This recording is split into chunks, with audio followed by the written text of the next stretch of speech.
Hello बच्चों, let's start this question.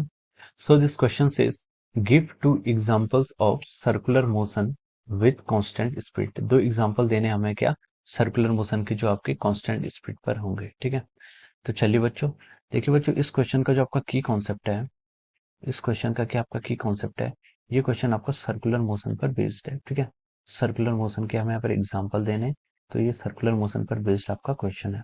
ठीक है, तो चलिए बच्चों, अब हम इस क्वेश्चन को स्टार्ट करते हैं. तो उसने बोला है कि कोई भी दो एग्जांपल दीजिए जिसमें सर्कुलर मोशन आपकी कांस्टेंट स्पीड से ट्रैक करता है. ठीक है, तो देखिए जो इसका फर्स्ट एग्जांपल होगा, फर्स्ट एग्जांपल तो आपका यही हो सकता है जो आपकी वॉच होती है. वॉच में जो आपका मिनट मिनट एंड होता है, आपका आवर एंड होता है, या फिर सेकंड की जो सुइयां होती हैं, वो क्या करती हैं आपकी बराबर टाइम पे क्या करती हैं, उनकी जो स्पीड होती है वो क्या होती है आपकी कांस्टेंट स्पीड होती है. वो जिस स्पीड से मूव करती है वो क्या होती है कांस्टेंट. जैसे मिरर में यहाँ पर आपका, सॉरी, वॉच में यहाँ पर आपका 12 होता है, आपका 3 होता है, 6 होता है और ये 9 होता है. ठीक है, तो देखिए जो इनमें से यहाँ पर आपकी हॉर एंड होती है, या फिर जो आपकी मिनट एंड होती है, या फिर जो आपकी सेकंड होती है, तीन सुइयां होती है ना.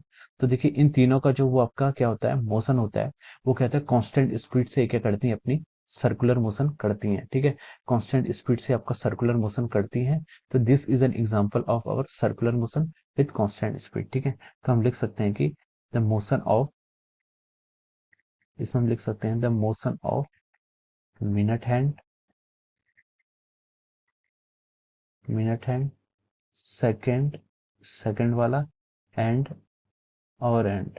ठीक है, और जो आपका कहता है हॉर एंड होता है. ठीक है, ये आपका क्या है, पहला आपका एग्जाम्पल हो गया. ठीक है, ये एग्जाम्पल किसका, जो मिनट हैंड होती है, सेकंड या फिर और हैंड होती है, उसका जो जो सुइयां होती हैं वो क्या करती हैं, सर्कुलर मोशन करती हैं, और उनकी स्पीड क्या होती है, कांस्टेंट स्पीड होती है, तभी हमें राइट टाइम पता चलता है. ठीक है, this is the first example. Second example क्या होगा, सेकंड एग्जाम्पल देखिए, जो आपके घरों पर फैन लगे होते हैं, जो फैंस होते हैं. ठीक है, देखिए फैंस जब इस स्टार्ट करते हैं, ठीक है, पहले उनकी इनिशियल वेलोसिटी क्या आती है, उनकी इनिशियल वेलोसिटी 0 होती है. लेकिन फिर क्या होता है, उन पर धीरे धीरे करके वो जब क्या होता है, कुछ टाइम लेते हैं, कुछ टाइम के बाद क्या हो जाते हैं, वो अपनी कांस्टेंट स्पीड्स क्या करना कर देते हैं, मूव करना शुरू कर देते हैं.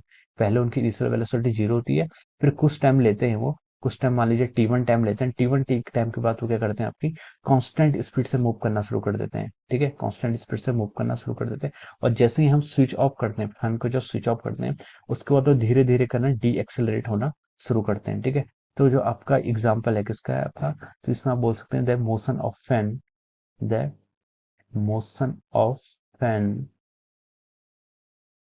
after the motion of fan after it attains uniform speed, after it attains uniform speed. ठीक है, जो आपको क्या कर लेता है, यूनिफॉर्म स्पीड अटेंस कर लेता है. ठीक है, यूनिफॉर्म स्पीड अटेन कर लेता है. इनिशियल वेलोसिटी तो उसकी 0 होती है. ठीक है, इनिशियल वेलोसिटी 0 होती है, फिर वो आपका एक्सेलरेट होता है.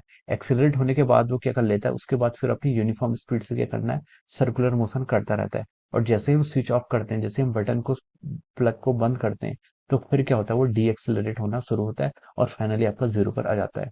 तो वो टाइम कह रहा हूं मैं, जिस टाइम पर उनका क्या हो जाता है, आपकी कांस्टेंट स्पीड वो अटेन कर लेते हैं एट एनी टाइम टी पर, तब वो क्या करते हैं, आपको यूनिफॉर्म मोशन करते हैं वहां पर, मतलब यूनिफॉर्म सर्कुलर मोशन करते हैं, जिसमें आपकी स्पीड क्या रहती है, कांस्टेंट रहती है. So these are the two examples of the circular motions with constant speed. Okay, so I hope you all understood this concept. All the best and thank you so much.